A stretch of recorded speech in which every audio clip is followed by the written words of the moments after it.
पाक फौज के शोबा ताल्लुकात आमा के मुताबिक army chief general Qamar Javed Bajwa ने मंगला के करीब पब्बी में नेशनल काउंटर टेररिज्म सेंटर का दौरा किया, जहां उन्होंने आर्मी टीम स्पिरिट मुकाबलों में शरीक गैर मुल्की फौजी टीमों से मुलाकात की, जिसमें उन्होंने फिटनेस और टीम वर्क के जज्बे की अहमियत को उजागर किया। ISPR के मुताबिक इस मौके पर पाक फौज के सरबराह का कहना था कि पाकिस्तान के खिलाफ आलमी तन्हाई का प्रोपेगेंडा करने वाले देख लें, हम तन्हा नहीं और आलमी दोस्त हमें कैसे अहमियत देते हैं, जबकि दुनिया अमन इस्तेहकाम के लिए हमारी कोशिशों को तस्लीम करती है और गैर मुल्की टीमों की यहाँ मौजूदगी हमारी कोशिशों को तस्लीम किए जाने का सबूत है। जनरल कमर जावेद बाजवा ने कहा कि पाकिस्तान अमन पसंद मुल्क है और हमने अमन और इस्तेहकाम के लिए अहम किरदार अदा किया है, ताहम दहशतगर्दी से निमटने के लिए मुश्तरका जवाब देने की जरूरत है, क्योंकि दहशतगर्दी पूरी दुनिया को मुतासिर कर रही है। तर्जुमान पाक फौज के मुताबिक दूसरे पाकिस्तान आर्मी टीम स्पिरिट मुकाबले में 10 गैर मुल्की फौजी टीमें हिस्सा ले रही हैं, जिनमें चीन, इंडोनेशिया, उर्दन, मलेशिया, मालदीव,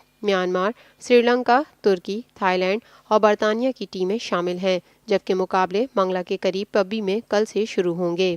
ये है TNN TV। देखते रहिए ताज़ा तरीन खबरें और एक्सक्लूसिव रिपोर्ट्स।